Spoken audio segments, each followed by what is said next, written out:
Shalom bien-aimés, aujourd'hui c'est notre 6e jour, ça fait 6 jours, vous imaginez, ça fait déjà 6 jours que nous jeûnons et nous prions et le Seigneur nous fait juste du bien et je bénis le Seigneur pour cela. Aujourd'hui j'aimerais vous défier à quelque chose d'assez particulier puisque le but c'est de devenir plus intime avec Dieu. Aujourd'hui notre thème c'est dire à Dieu, brise-moi. Oh oui, je sais. Si vous voulez devenir intime avec Dieu et bâtir une véritable relation avec lui, vous devez juste vous rendre en cible volontaire. Venez vous-même lui dire, Seigneur, pas besoin de faire un bras de fer avec toi. Si vous voulez devenir un ami intime de Dieu, vous devez passer par ce processus pénible qu'on appelle le brisement. Parce que l'homme, lui, n'est pas parfait. Mais le Dieu avec qui il marche est un Dieu parfait.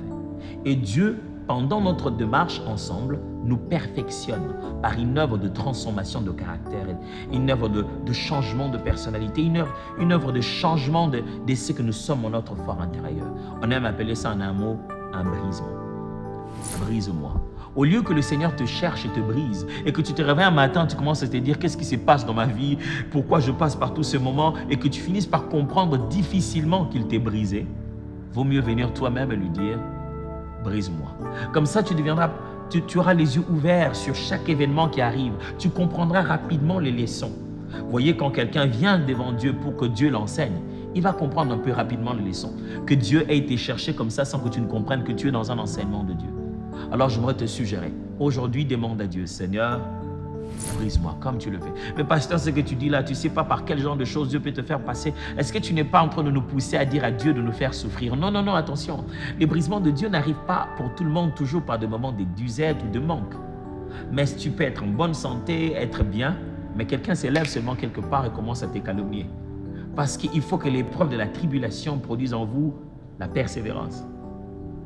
Vous savez, quand la Bible exprime cela, elle dit que des moments difficiles produisent persévérance, produisent patience. Les temps difficiles, Dieu sait comment nous compresser pour que nous soyons brisés. Et ça ne signifie pas toujours que tu ne manges pas ou que tu ne boives pas. Mais il te met seulement dans des conditions émotionnelles, dans des conditions psychologiques différentes, où tu pleures comme un enfant et tu demandes de l'aide. Alors là, il te permet de te rendre compte que tu n'es pas ce que tu penses, que tu n'es qu'un être humain et sans lui, tu ne peux rien faire. Regardez ce que Galates chapitre 5, versets 22 à 23 nous montre, des fruits de l'esprit. L'esprit de Dieu en toi est déjà ce potentiel et il doit faire monter et il doit faire sortir ces fruits-là. Et le fruit de l'esprit qui est exprimé dans toutes ces expressions, eh bien mes amis, c'est juste un caractère divin que chacun de nous devrait avoir. Écoutez ce que la Bible dit. Galates 5, 22. Mais le fruit de l'esprit, c'est l'amour, la joie, la paix, la patience, la bonté, la bénignité, la fidélité, la douceur, la tempérance. La loi n'est pas contre ces choses. Est-ce que tu as tout ça? Dieu veut que tu puisses les avoir. Alors pour ça, il faut un grand brisement. Brise-moi, Seigneur. Même si je ne le voulais pas. Brise-moi, Seigneur. Ce beau cantique de la servante qui nous a quittés, n'est-ce pas une meilleure expression? Brise la force du moi qui combat mon âme et m'empêche d'aider les autres et m'empêche de venir dans ta présence et m'empêche de devenir un intime avec toi. Brise la force du moi. Brise-moi complètement. Permets-moi de ressembler à Jésus. Je me fais une cible volontaire. Je ne fais pas de bras de fer. Prends toute la gloire, mon ami, et brise-moi. Au nom de Jésus. Amen.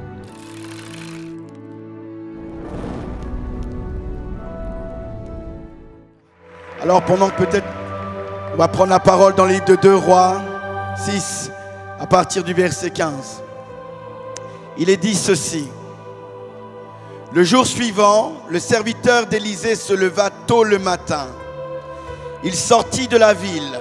Il voit les soldats, les chevaux, les chars qui entourent la ville. Il crie, « Quel malheur, maître! Qu'est-ce que nous allons faire ?» Élisée répondit, « N'aie pas peur. Ceux qui sont avec nous sont plus nombreux que ceux qui sont avec eux. » Ensuite, Élisée prie en disant, « Seigneur, ouvre les yeux de mon serviteur pour qu'il voie clair. » Le Seigneur ouvre ses yeux et le serviteur peut voir que tout autour d'Élisée, les montagnes est couvert de chevaux et de chars brillants comme du feu. Je lirai aussi Psaume 27 à partir du verset 1. Il est dit ceci: l'Éternel est ma lumière et mon salut. De qui aurais-je crainte? L'Éternel est le soutien de ma vie. De qui aurais-je peur? Père, merci encore pour ces moments. Nous nous réjouissons d'être dans ta présence. Tu fais du bien. Tu te révèles à nous d'une manière différente. Et notre prière encore ce matin, c'est que tu nous rapproches davantage de toi. Fais tomber les écailles de nos yeux, ô Dieu. Donne-nous de te contempler afin d'être changés à la même image que toi. Renouvelle notre intelligence. Donne-nous, Éternel, d'être alignés aux réalités du ciel afin de faire ta volonté sur cette terre. Merci, Éternel, pour ton peuple. Nous prions, Éternel, que ta grâce se multiplie dans ces lieux, que ton esprit puisse se mouvoir comme bon te semble et que ton nom soit encore glorifié. Reçois, ô Dieu, toute la gloire. Au nom de Jésus-Christ, nous t'avons ainsi prié. Quelqu'un dise 3 fois Amen avec moi.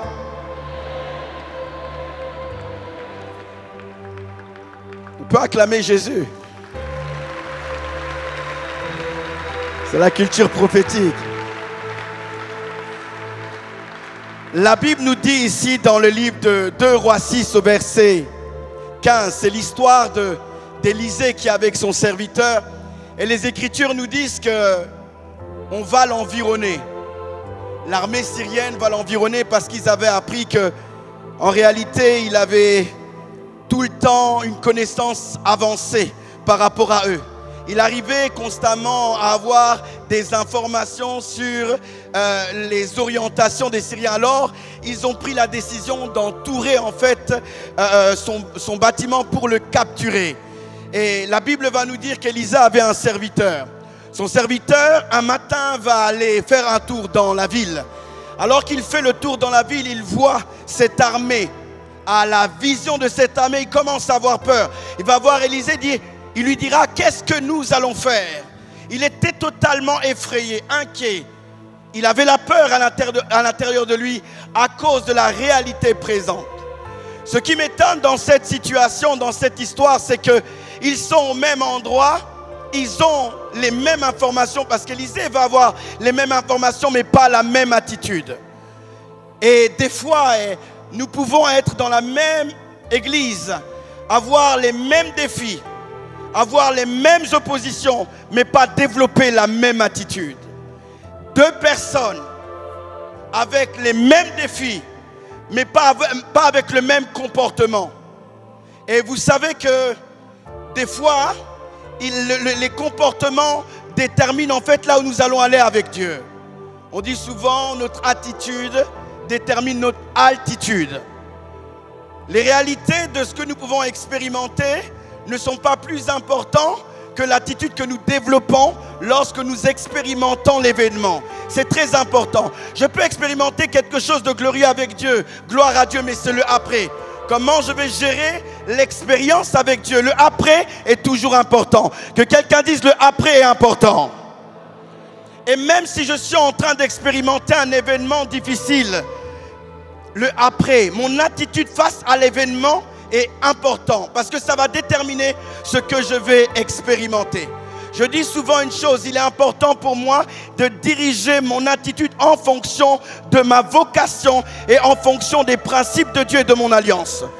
Ne changez pas d'attitude en fonction de vos batailles présentes. Que ton attitude soit influencée par ton alliance et par les promesses que Dieu a établies dans ta vie. Est-ce que quelqu'un me suit? Et des fois, lorsqu'on est pasteur, on voit des gens paniquer, on voit des gens changer d'attitude, on voit des gens changer de fonctionnement en fonction en fait de leurs défis présents. J'aimerais vous présenter si on peut mettre la première image, pour être plus explicite dans ce que je suis en train de dire. Alors vous savez là, sur cette image, qu'est-ce que vous voyez pour ceux qui n'étaient pas là au premier culte? Qu'est-ce que vous voyez? Pardon? Ok, un point noir, alléluia. La problématique des fois elle est là dans la situation. On a tendance constamment à voir le négatif. Le carré est tout blanc. On aurait pu dire on voit un carré blanc avec un petit point noir. Mais bizarrement notre regard est focalisé, bien aimé, sur le point noir. Et des fois dans nos vies et dans les batailles que nous pouvons expérimenter, au lieu de voir la grandeur de Dieu, on préfère regarder le défi. Est-ce que quelqu'un m'entend? Or Dieu veut changer notre perception et t'apprendre à regarder en fait le carré blanc. J'aimerais dire à quelqu'un, Dieu a trop de solutions pour nos problèmes. J'aimerais dire à quelqu'un, Dieu a trop de réponses pour nos questions. Et il est important pour nous de ne pas avoir le regard sur les difficultés, mais de poser le regard, bien-aimé, sur le carré blanc plutôt que le point noir. Et souvent, bien-aimé, nous avons été éduqués, conditionnés à constamment avoir le regard sur ce qui est mauvais. Même quand il y a des bonnes choses dans une église, des fois, il est difficile que la nouvelle se répande. Mais quand les mauvaises choses sont communiquées, alors là, tout le monde sait. Est-ce que quelqu'un m'entend? C'est comme si, en fait, l'homme a été éduqué à répandre le mal, à avoir le mal. Oh, bien-aimé, depuis ces 6 jours, Dieu a déjà béni cette église. Et si Dieu a fait du bien, nous devons le répandre. Les hommes et les femmes à l'extérieur doivent entendre qu'ici à Fila, cité des ossements, les gens sont bénis, les malades sont guéris, les familles sont restaurées, les ministères sont engendrés, la vie est manifestée. Et tout Kinshasa et les extrémités doivent l'entendre. Est-ce que quelqu'un m'entend? Nous devons apprendre à répandre la bonne nouvelle. Et le problème, souvent, on est tout le temps cantonné et habitué à fonctionner d'une manière négative. Est-ce qu'on peut me mettre la deuxième image? Amen. Et souvent, c'est comme ça. Et là, Élisée n'a pas du tout développé la même attitude que son serviteur. Lui, il paniquait déjà. Il était déjà dans la peur. Il était déjà dans l'inquiétude. Élisée n'avait pas la même attitude. Des fois, dans la vie, il se passe ça. C'est comme le crayon de bois, tout se passe bien. Ça se passe bien dans ta famille. Tes relations se passent bien. Ton travail se passe bien. Et puis à un moment donné, bataille dans la famille. Peut-être que dans ton travail, on t'a viré. On commence à mal parler de toi. Et ton crayon commence à casser. Et le problème, c'est que ton regard se focalise sur ce qui a été cassé, ce qui s'est passé dans le domaine de la famille, ce qui s'est passé dans le domaine du travail. Et tu n'arrêtes pas de ruminer, tu n'arrêtes pas de répéter les mêmes choses, de dire voilà, on a mal parlé de toi, ou dans la famille c'est compliqué. Et à force de dire ça, tu ne permets pas à ta destinée d'avancer. Pendant que tu parles de tes défis, d'autres ont une autre vision. Est-ce qu'on peut me mettre l'autre? Pendant que tu parles tout le temps de tes faiblesses, non, les autres, même si le crayon de bois est cassé, au travers la cassure, ils ont la capacité de faire un autre crayon de bois. Est-ce que quelqu'un me suit? Est-ce que quelqu'un m'entend? Je suis en train de dire, change ta vision. Change ta vision de la situation. Même si les situations sont compliquées, tu peux reprendre la dynamique de ton histoire en donnant la vision qui correspond à ta destinée et pas la vision que l'ennemi et les hommes veulent établir à l'intérieur de toi. Des fois, on est là tout le temps à communiquer ce qu'on a subi, ce qu'on a expérimenté. J'ai été violé, j'ai grandi sans papa, je n'ai jamais eu d'argent, je suis pauvre, on a mal parlé de moi. Mais aujourd'hui, tu es là, Fila, cité des ossements, en train d'entendre la parole de Dieu. Et tant que tu respires, il y a encore de l'espérance. Dieu a encore des promesses. Dieu peut le faire encore. Oh, dis à quelqu'un, Dieu peut le faire encore. Dieu peut le faire encore. Il ne s'agit pas de parler de ce qui est passé. Il s'agit de construire ta vision sur ton présent.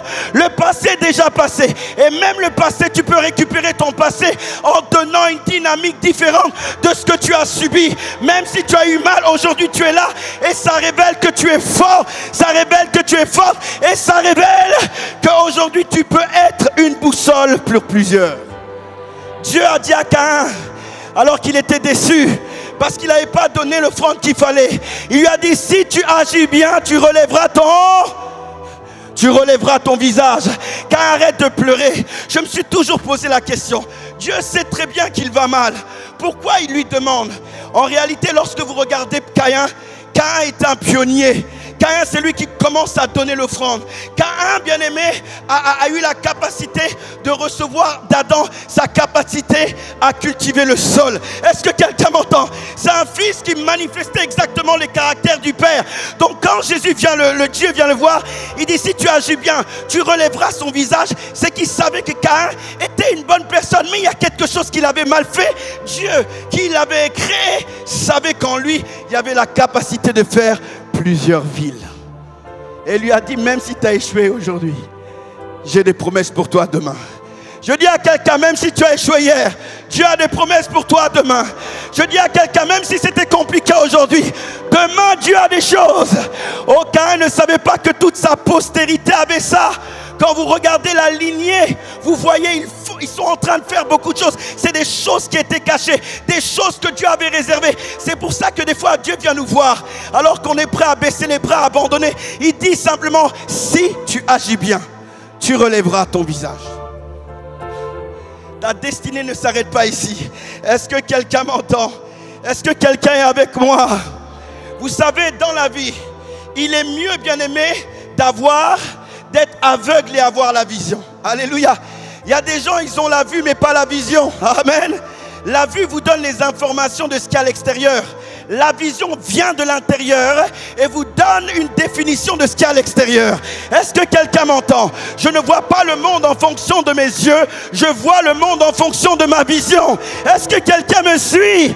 Jésus un jour a prié pour un aveugle, mais il n'a pas guéri. Il lui a donné simplement la vision. Il lui dit, va Siloé, va te laver. Et là-bas, tu recevras la guérison. Il était encore aveugle, il avait la vision. Quand vous avez la vision, vous pouvez voir, même dans le noir. Est-ce que quelqu'un m'entend? Et cet aveugle, parce qu'il avait la vision, va retrouver la vue. Je prie que quelqu'un donne une vision à l'intérieur de toi, afin que tu retrouves la vue et tu expérimentes exactement ce que Dieu veut faire avec toi.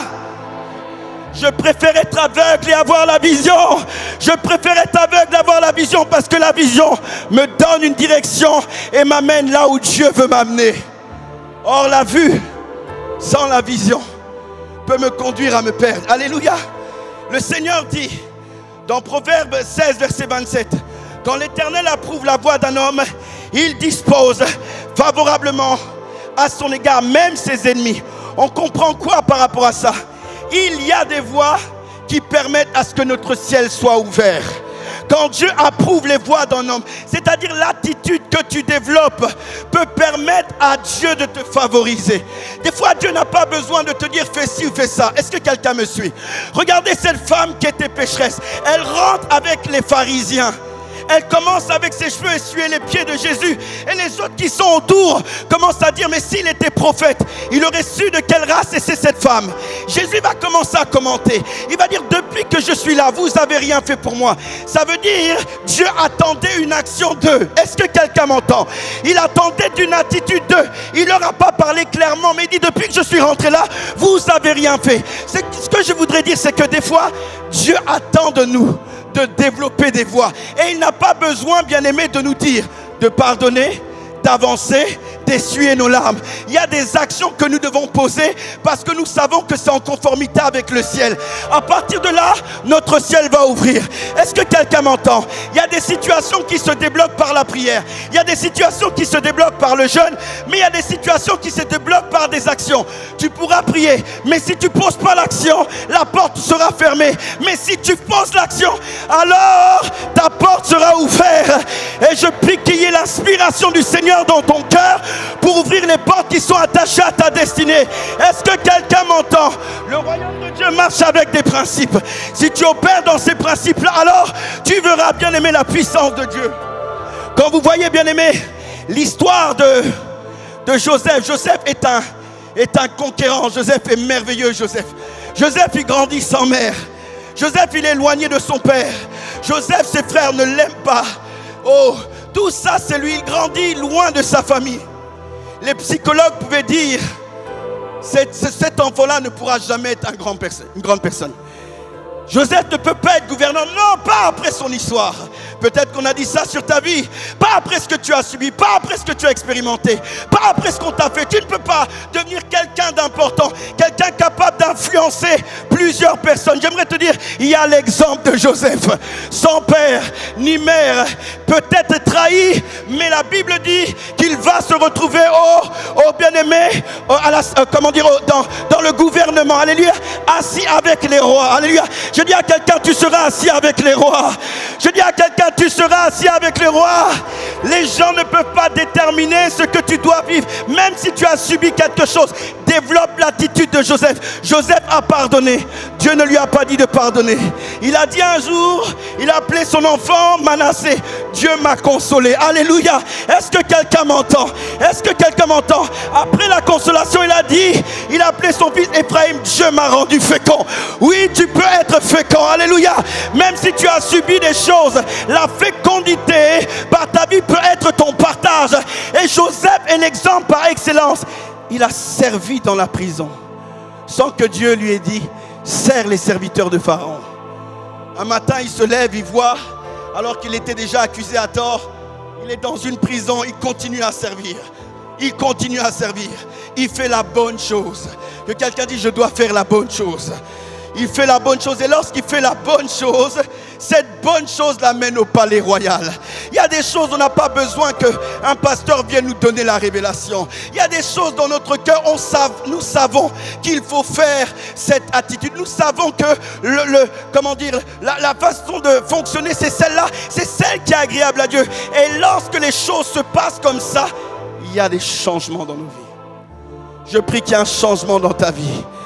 Que tu voies la main du Seigneur, alléluia, à cause de l'attitude que tu développes, à cause de ta manière en fait de fonctionner, que tu voies la main du Seigneur.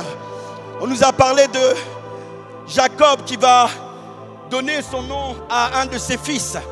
Rachel va mettre au monde un enfant et elle va mourir. Et son dernier enfant, elle va l'appeler Ben-Oni.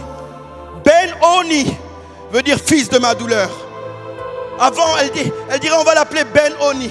Et avant qu'elle meure, Jacob dit non, on l'appellera Benjamin. Est-ce que quelqu'un m'entend? La situation était compliquée. Il aurait pu accepter en fait le nom de Ben-Oni, mais il a refusé. Il a dit on l'appellera Benjamin. Est-ce que quelqu'un m'entend? Est-ce que quelqu'un m'entend? Il donne une direction à sa vie, à ses enfants, pas en fonction des événements, mais en fonction de son appel, en fonction de son alliance, en fonction de la prophétie qui était attachée à sa vie. Il ne pouvait pas l'appeler Ben-Oni, il devait l'appeler Benjamin. Benjamin qui veut dire fils de ma droite, qui est une représentation en fait de Christ. En réalité, Benjamin représente Christ. Ben-Oni, il a porté nos douleurs, il a porté nos blessures. Benjamin veut dire fils de ma droite. C'est Jésus dans la gloire. Ben-Oni, c'est Jésus crucifié. Est-ce que quelqu'un m'entend? En réalité, Rachel donne une information, mais la Bible dit que Jacob, qui est Israël, qui est bien-aimé spirituel. Et c'est comme ça que de la tribu de Benjamin, un roi va venir plus tard du nom de Saül, alors que normalement dans cette tribu, ce n'était pas les rois, mais il fallait que la domination sorte. Et c'est comme ça que Saül se retrouve à être roi, en fait, dans la tribu de Benjamin. Je dois parler en fonction des promesses de Dieu et de ma vision. La Bible dit que nous avons été créés pour des bonnes choses. Que quelqu'un dise nous avons été créés pour des bonnes choses. Nous avons été créés pour des bonnes choses. C'est ce que la Bible dit dans Ephésiens 2. Je ne peux pas dire que je n'y arriverai pas. Je ne peux pas dire que c'est trop dur. Je ne peux pas dire que c'est trop compliqué. Parce qu'il y a un appel. Parce qu'il y a une orientation dans ma vie. Alors mon langage, mon attitude doit être associé à mon identité. Même lorsqu'on éduque un enfant pour devenir roi, l'enfant ne peut pas faire ce qu'il veut. Il doit être éduqué en fonction de là où il doit aller. Je dis à quelqu'un, tu dois être éduqué en fonction de là où Dieu veut t'amener. Alors quel que soit les défis, les souffrances, tu dois avoir le langage qui transforme la situation. C'est là où, bien aimé, lorsque Dieu dit à Abraham, donne-moi ton fils unique, donne-moi ton fils unique sur l'autel. Abraham va dire à Isaac, quand Isaac va lui demander qu'est-ce que nous allons faire, Abraham dit nous allons adorer. Il change l'événement. J'aimerais dire à quelqu'un, change l'événement de ta vie. Ne vois pas le sacrifice, mais vois l'adoration. Alléluia. Quand il dit on va l'adorer, la lettre hébreu nous dit Abraham savait que Dieu était capable de le ressusciter. Est-ce que quelqu'un m'entend? Il savait que Dieu était capable de le ressusciter. Pourquoi? Il y avait une promesse que Dieu lui avait dit. Dieu avait dit à Abraham, je te fais père d'une multitude. Alléluia. Donc l'enfant qu'il avait engendré ne pouvait pas mourir. Je dis à quelqu'un, tu ne pourras pas t'arrêter dans cette situation. Voilà pourquoi il est important pour toi de parler le langage de Dieu, de déclarer ce que Dieu dit par rapport à ta destinée et ne pas accepter. Abraham a changé la situation. Est-ce que quelqu'un me suit? Dieu est le maître des temps et des circonstances. Il peut faire tout comme il veut. Il peut faire tout quand il veut. Il a la capacité de changer quelque chose maintenant. Alléluia. Est-ce que quelqu'un sait qu'à la sortie de ce culte, ta vie peut changer radicalement? J'ai dit radicalement.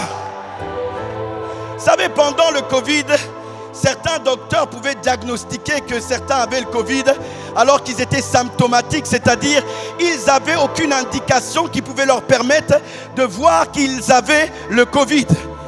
Mais la plupart des malades respectaient ça alors qu'il n'y avait pas de signe.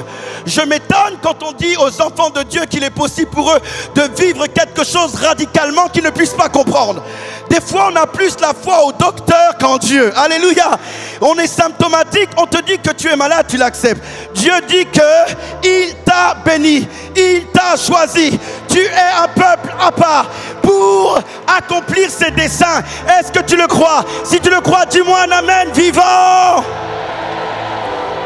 Tu dois le croire. Ça doit être à l'intérieur de toi.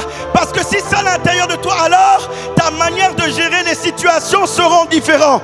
Élisée n'est pas parti vers l'extérieur, mais il était calme, il était sobre, parce qu'il savait à quoi Dieu l'appelait. Il avait déjà vu d'avance. Oh mon Dieu, ce n'est pas parce que la situation t'environne que tu vas mourir. Ce n'est même pas parce que tu es seul que tu vas rester là. Tout dépend de Dieu et de la promesse et de l'alliance que tu as avec lui. Est-ce que quelqu'un me suit? Et je suis venu dire à quelqu'un: tu avanceras avec le Seigneur. Cette situation n'est pas à ta mort à cause de la promesse de Dieu, à cause de ce que Jésus-Christ a fait dans ta vie. Alors quelqu'un me dira: pasteur, ok, tu nous as dit que nous devons développer la bonne attitude pour que le ciel soit ouvert. Nous devons manifester les actions qu'il faut. Mais comment manifester les actions? Comment influencer nos pas dans la direction que tu veux?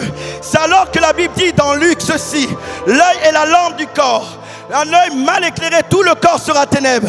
Mais si l'œil est éclairé, tout le corps sera lumière. Que quelqu'un dise: tout le corps sera lumière. L'œil détermine tout ce qu'il y a dans mon corps. Quand je parle du corps, c'est quoi? C'est ma capacité de garder mon cœur. C'est ma capacité d'entendre. C'est ma capacité de parler, de prier, de prêcher. Toutes ces choses sont associées à la perception de ma vision. Ma vision doit être exposée à la lumière. Que quelqu'un dise: Seigneur, expose-moi à la lumière. Et j'aimerais vous parler d'être exposé à la lumière. Celui qui est exposé à la lumière, c'est celui qui sera dirigé ses pas selon la vision faite de Dieu. Psaume 27 dira: l'Éternel est ma lumière, il est mon salut. De qui aurais-je peur? Est-ce qu'on peut dire Éternel est ma lumière? De qui aurais-je peur? Éternel est ma lumière. De qui aurais-je crainte? Éternel est ma lumière. De qui aurais-je peur? La lumière, bien-aimée, stabilise mes émotions. La lumière, bien-aimée, de l'Éternel me donne d'être stable. La lumière de l'Éternel, bien-aimée, dissipe les ténèbres en moi. C'est ce que nous voyons dans Genèse 1. Au commencement, bien-aimé, Dieu créa les cieux, la terre. La terre était informe, elle était détruite, elle était renversée. La Bible dit, Dieu dit que la lumière, et la lumière chassa les ténèbres. Je dis à quelqu'un: il y aura séparation dans ta vision. Il y aura séparation dans ton cœur. Quelque chose va changer à cause de la lumière. Là où tu étais dans la confusion, Dieu te sort de là pour te conduire sur le chemin qu'il a placé pour toi. Comme Paul est arrêté sur le chemin de Damas par la lumière qu'il a introduit à rentrer dans la vocation qu'il avait. Je prie que la lumière te fasse descendre du chemin que peut-être tu as emprunté par ignorance pour te recadrer sur le chemin qu'il a établi pour toi. La lumière, c'est l'acquisition d'un savoir. La lumière, c'est l'acquisition d'une connaissance. La lumière, c'est l'accès à la révélation. À chaque fois qu'il y a la lumière, il y a la révélation. La Bible dit dans Psaume 36, verset 9, par ta lumière, nous voyons la lumière. Que quelqu'un dise avec moi, par ta lumière.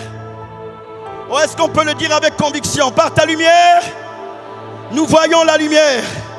Par ta lumière, nous voyons la lumière. Par ta lumière, nous voyons la lumière. Par ta lumière, nous voyons la lumière. Par ta lumière, nous voyons la lumière. Par ta lumière, nous voyons la lumière. Par ta lumière, nous voyons la lumière. Par ta lumière, nous voyons les opportunités. Par ta lumière, nous trouvons les solutions. Par ta lumière, nous accédons à la guérison. Par ta lumière, nous accédons à la transformation. Par ta lumière, nous trouvons la force d'avancer. Par ta lumière, la lumière de Dieu nous expose aux opportunités de Dieu. La lumière de Dieu nous donne d'ouvrir des portes, même lorsque les situations sont fermées. Oh. Ésaïe a dit, lève-toi, change de position, sois éclairé, expose-toi à la lumière. Ta lumière arrive et la gloire de Dieu se lève.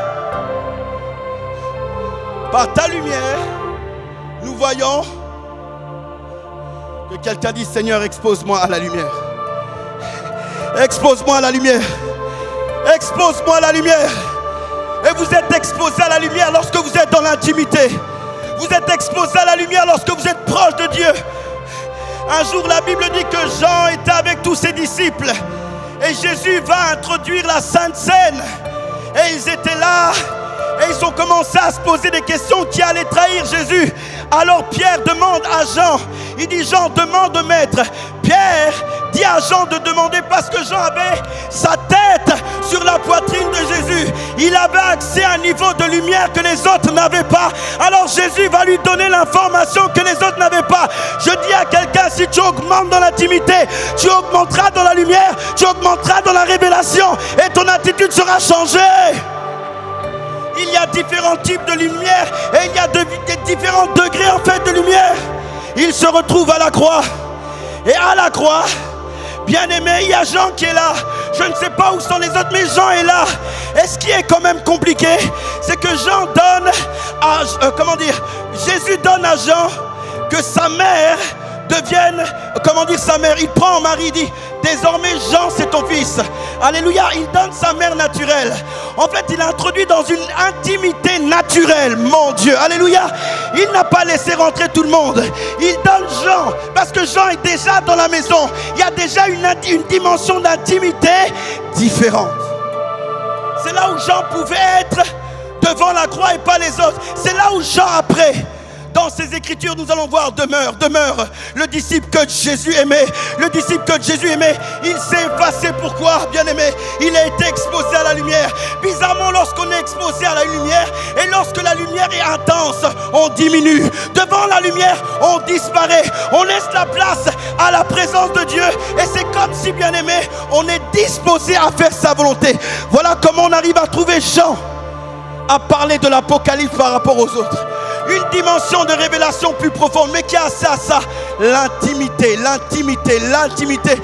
dimension de lumière. Est-ce que quelqu'un avec moi? Est-ce que quelqu'un me suit? Est-ce que quelqu'un avec moi? Que quelqu'un dit, Dieu, expose-moi à la lumière. Je veux être exposé à la lumière. Je veux être exposé à la lumière. Je suis venu pendant ces 27 jours pour être exposé à la lumière. Je veux être proche de toi. Je veux te contempler. Je veux rentrer dans cet éclat. Je veux le voir. Je veux l'atteindre. Je veux l'expérimenter. Je veux plus de lumière. Éternel est ma lumière. Il est mon salut. De qui aurais-je peur? Élisée n'avait pas peur. Il avait accès à une dimension de lumière. Il y a des différentes dimensions de lumière différentes. Je dis au premier culte, à chaque fois que je parle avec le docteur, je me pose quel type de lumière il est. Parce qu'il a toujours une connaissance avancée sur tout. Alléluia. C'est l'exposition en fait à la lumière. Comme d'une manière naturelle, il y a plusieurs types de lumière. Le soleil n'est pas la plus grande étoile. Dans la galaxie, il y a des étoiles qui sont plus grandes que le soleil. Il y a des étoiles qui brillent encore plus. Est-ce que quelqu'un m'entend? Et il y a une dimension, bien aimé, de lumière qui est claire, qui vous donne plus de révélation. Et aussi comment fonctionner. Parce que la lumière va influencer vos pas, va influencer nos pas. Et nos pas vont bien aimé, nous introduire dans la destinée que Dieu veut. Il y a plusieurs types de lumière, il y en a 7. La première lumière, que je parlais se trouve dans Proverbe 20, verset 27. Il dit, la conscience est la lampe que le Seigneur donne à l'homme. Elle éclaire les profondeurs de son être. Que quelqu'un dise la conscience. Que quelqu'un dise la conscience. La conscience. La conscience, c'est votre voix intérieure. La conscience, c'est le vrai vous. La conscience, c'est cette information capable de vous donner des indications sur ce que vous êtes en train de faire, si c'est bien ou pas. Cette conscience, il n'y a que vous qui êtes en contact avec. Et il y a la lumière. Des fois, on dit, Seigneur, parle-moi. Qu'est-ce que je dois faire? Où est-ce que je dois aller? Mais en réalité, à l'intérieur de toi, ta conscience te donne des indications. Vous savez, lorsqu'on est dans une atmosphère comme celle-ci, depuis 6 jours, bien-aimé, Dieu restaure notre conseil, notre conscience, et il l'éveille. Je prie, si les consciences étaient mortes, que Dieu vienne réveiller par la puissance du Saint-Esprit afin que tu entendes exactement ce que Dieu veut que tu puisses faire. Le fils prodigue avait totalement dépouillé son père et il était parti, il est rentré en lui-même. Il est rentré en lui-même et lorsqu'il est rentré en lui-même, la Bible dit, il a vu que ce qu'il avait fait n'était pas bien. Je me suis posé la question, s'il est rentré en lui-même, alors c'est qui exerçait lorsqu'il a pris son héritage? Il est rentré en lui-même et en rentrant en lui-même, il s'est rendu compte que peut-être ce qu'il faisait avant n'était pas lui. C'est Papa Alain Moloto qui a dit que tu es la personne que Dieu cherchait, qui fut trouvée quand Dieu lui-même. Oui, ça parlait de Christ, mais ça parlait de toi, ça parlait de moi. Je suis la personne que Dieu cherche qui peut se trouver qu'en Christ. En Christ, je peux être trouvé. C'est là que Dieu veut nous trouver. Est-ce que quelqu'un me suit? Et j'ai besoin, bien-aimé, d'être dirigé par cette lumière pour changer mes voies. Je vous ai dit que les voies déterminaient notre altitude. Nos voies vont déterminer la qualité de notre vie. La qualité de notre vie est influencée par les décisions que nous prenons. Mais ces décisions doivent être influencées par la lumière que nous avons, la lumière de Christ. Que nous avons, cette lumière doit diriger nos pas. Est-ce que quelqu'un me suit? Que quelqu'un dise deuxième lumière.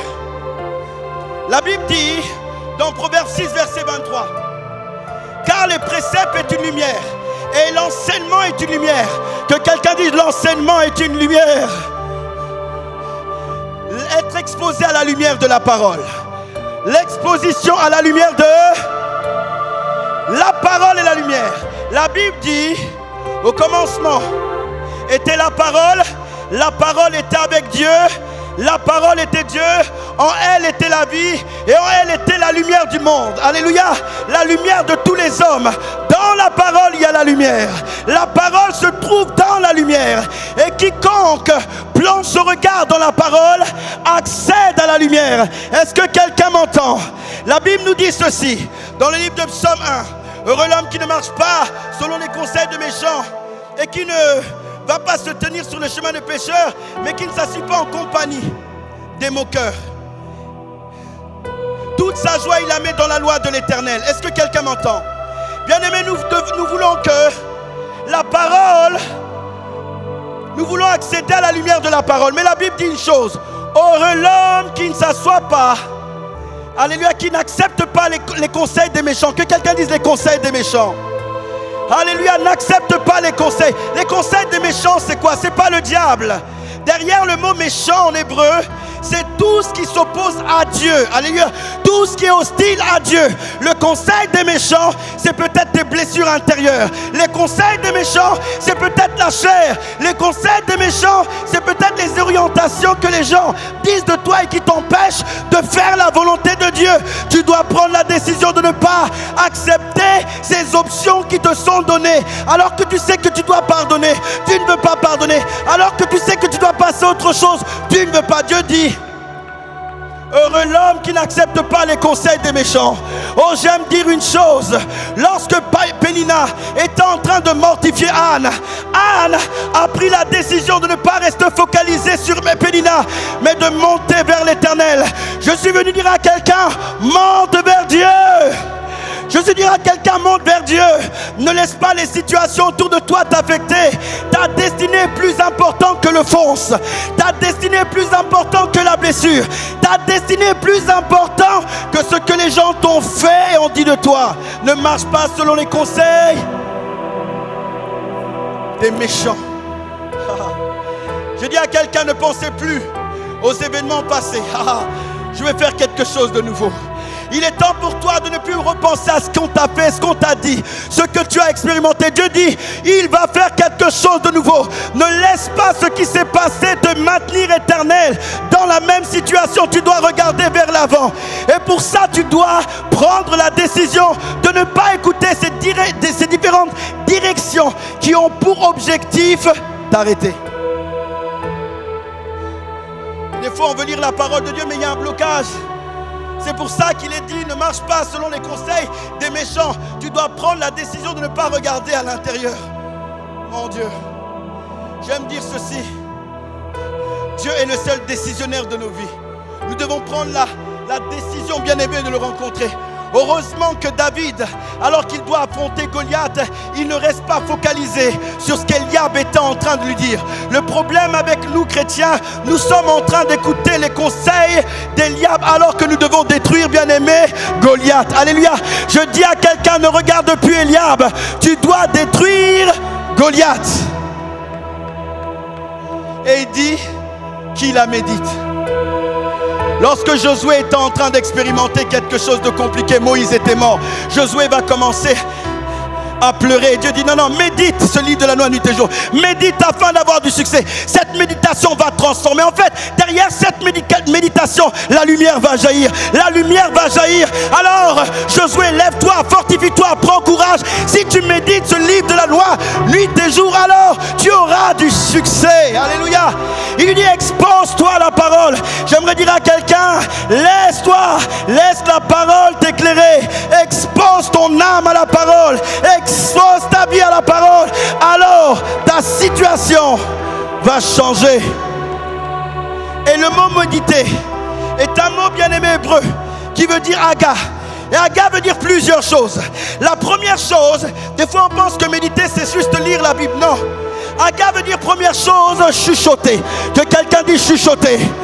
Alléluia, ça veut dire lorsque je suis en train au travail, des fois je ne peux pas déclarer, mais je dois chuchoter. Je chuchote ce qui a été dit, je chuchote ce qui est déclaré chaque jour. Je dois le chuchoter. Chuchoter, c'est parler à voix basse en fait. Je chuchote. Alors que je suis en train de chuchoter, je m'expose, bien aimé, à la méditation. Je suis en train d'extraire la lumière pour que ma vie soit changée, que je puisse voir la lumière. J'ai besoin, bien aimé, de pouvoir m'exposer à la parole.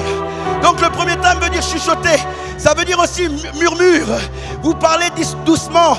Vous déclarez la parole de Dieu tout doucement pour que votre âme soit imprégnée de ce que les Écritures en fait disent. Et c'est comme ça, comme on presse un citron, c'est comme ça qu'on presse, bien aimé, la lumière. Plus tu chuchotes, plus tu murmures, plus, bien aimé, le citron donne son jus. Plus tu chuchotes, plus tu murmures, plus la puissance de la parole est extraire et tu peux bénéficier de ce qui est libéré de la parole. Est-ce que quelqu'un m'entend? C'est non seulement, bien aimé, chuchoter, c'est non seulement, bien aimé, murmurer, mais c'est gémir. Gémir, c'est libérer des sons inarticulés. C'est libérer des sons inarticulés, c'est-à-dire on ne comprend même pas.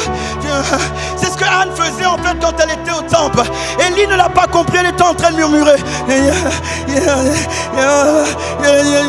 Ça, c'est des fois des choses qu'on fait lorsqu'on est affecté, lorsqu'elle a souffrance. Parce que même lorsqu'elle a souffrance, tu dois le dire. Il dit, médite ce livre de la loi nuit et jour. Nuit, quand il y a l'opposition, continue à méditer. Ne médite pas simplement lorsque c'est le jour. Lorsque la nuit, continue à méditer. Il y a une puissance dans la méditation. Il dit, tu dois gémir des sons inarticulés. Oh Dieu, je lève mon visage, mon Dieu visage, il est capable de lever. Oh Dieu, je le crois, il est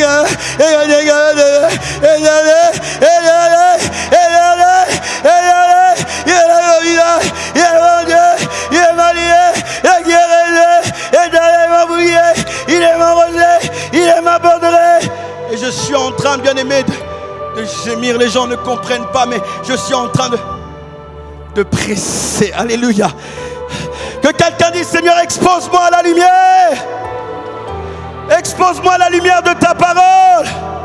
Méditer, c'est aussi prononcer. Alléluia.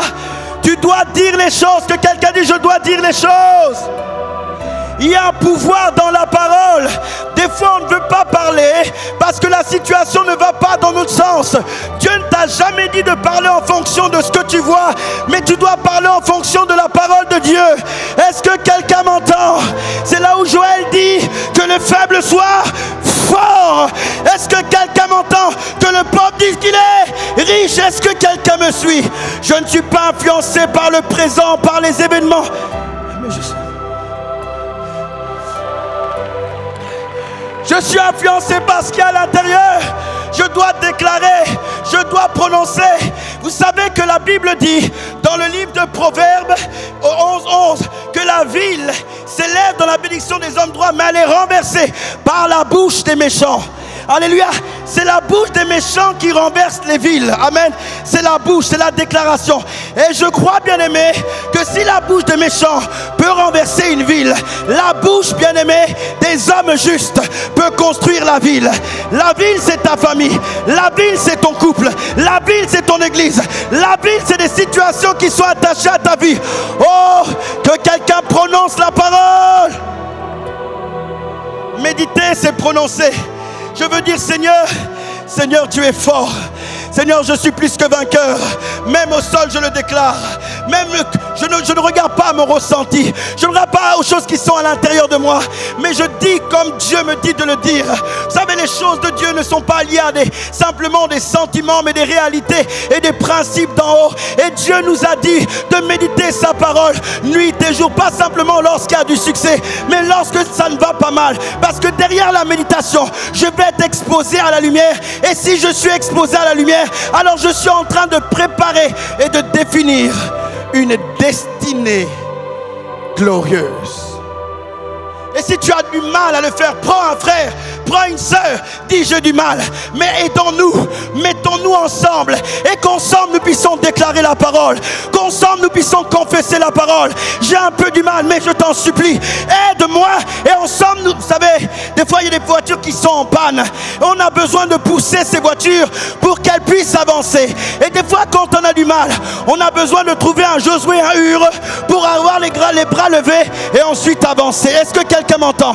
Ne reste pas silencieux.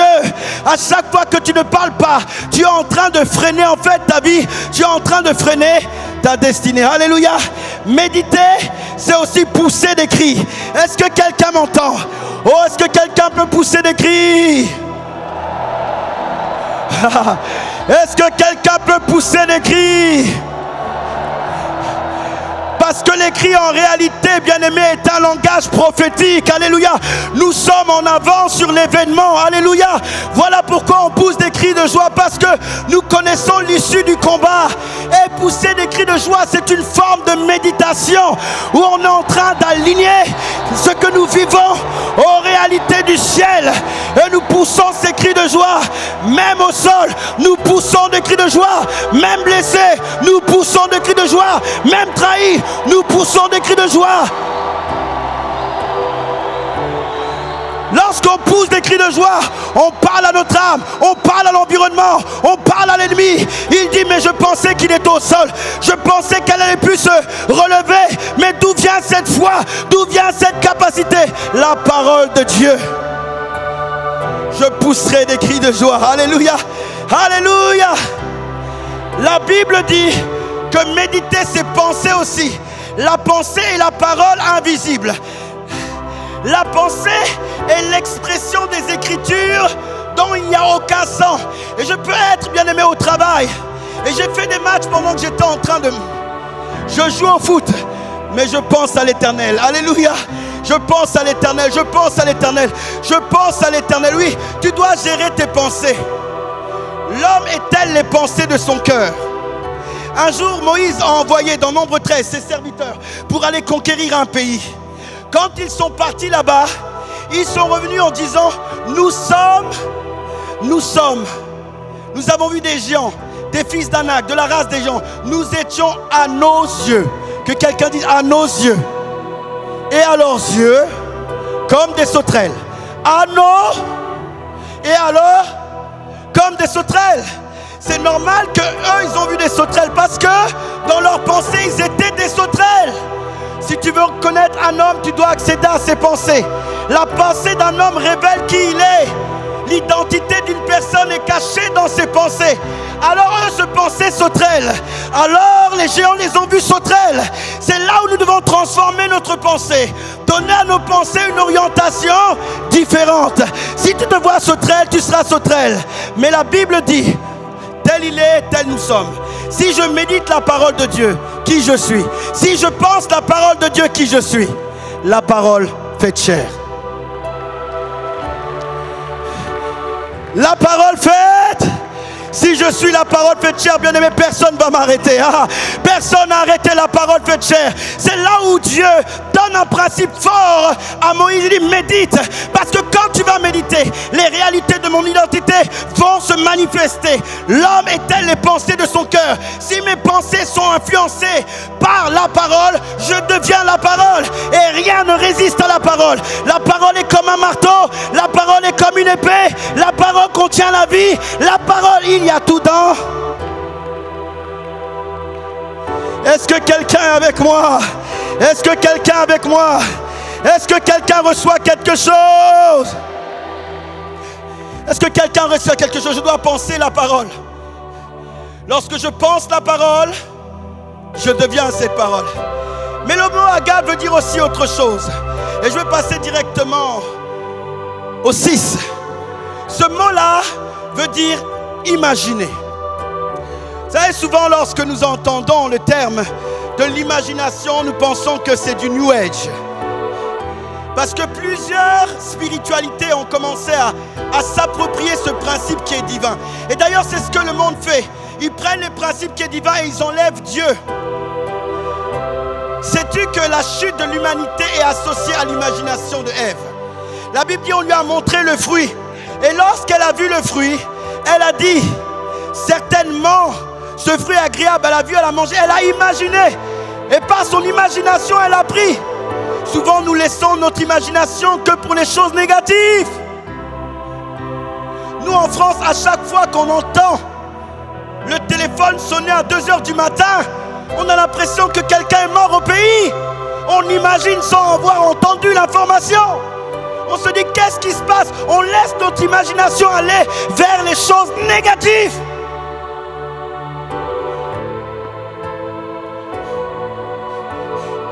Lorsque Moïse était appelé par Dieu dans Exode 3, Dieu lui a dit, j'ai vu la souffrance de mon peuple. J'ai entendu et je suis descendu pour le libérer. Je l'amènerai dans un pays où coule le lait et le miel. Moïse était né en Égypte. Il n'avait jamais vu un pays où coulait le miel. Il devait, bien aimé, connecter son imagination à la parole de Dieu. Et c'est ça qui va lui permettre d'ouvrir la mer devant la mer. Lorsque les autres sont dans l'inquiétude, lui, il a reçu une information. Et cette information lui donne d'imaginer que cette mer sera ouverte. Je suis en train de dire à quelqu'un, alors que Dieu t'a donné une promesse, si la mer est devant toi, tu dois voir cette mer ouverte à cause de la parole qui a été libérée dans ta vie. Moïse était stable. Il a dit non. Cette mer doit s'ouvrir parce qu'au-dedans de lui, il a imaginé ce pays où coulait le lait et le miel.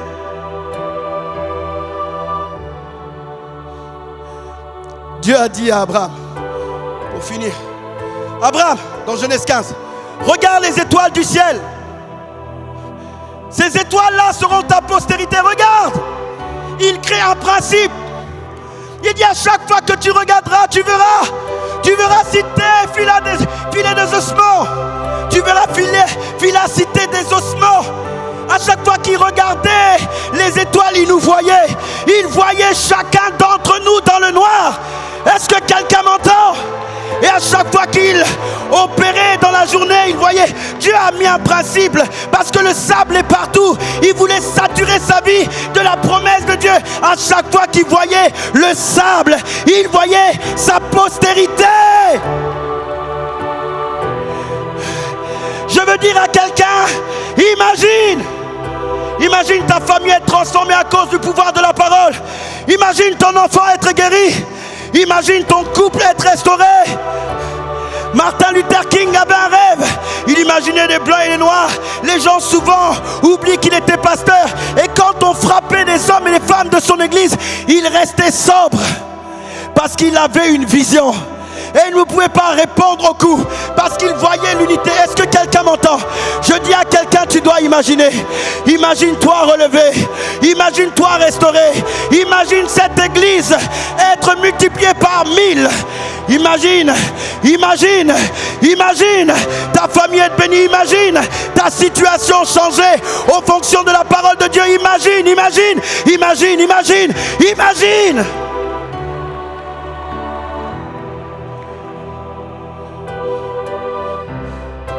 Imagine. Ce n'est pas une imagination qui est associée à la pensée positive. C'est une imagination qui découle de la parole de Dieu. Dieu dit. Et parce qu'il dit, je regarde. Je vois des vies changer. J'imagine, après les 27 jours,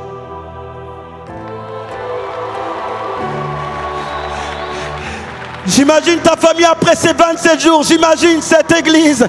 J'imagine ces vies transformées. J'imagine la semaine prochaine des gens être guéris. Guéris, les paralytiques se lever, être restaurés. J'imagine l'Éternel est ma lumière. J'imagine. Et parce que j'imagine, je suis connecté. Le Seigneur a dit ceci. Je vais clôturer par ça.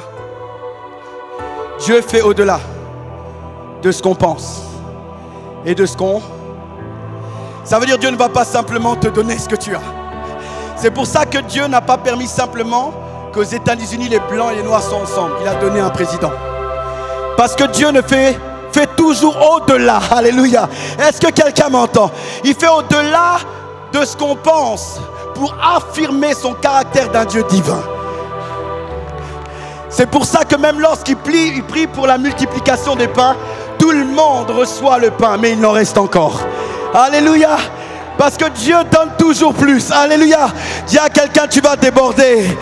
Dis à quelqu'un, tu vas déborder. Dieu va te donner plus. Dieu va ajouter encore. Alléluia. Dieu va ajouter encore. Dieu va ajouter encore. Dieu va ajouter encore. Il va ajouter dans ta famille. Il va ajouter dans ta vie. Il va ajouter dans ta santé. Il va ajouter dans ton ministère. Il va ajouter dans ton département. Il va ajouter dans ton environnement. Dieu va ajouter. Dieu va ajouter là-bas. Dieu va ajouter derrière. Dieu va ajouter pour les gens de dehors. Dieu va ajouter pour les gens qui suivent. Dieu va ajouter. Il va ajouter. Sa parole est la vérité. Et il est puissant. Médite ce livre de la joie minute et jour afin d'avoir du succès. Je médite. En méditation, je chuchote, je murmure. Je crie, je prononce, je pense. J'imagine.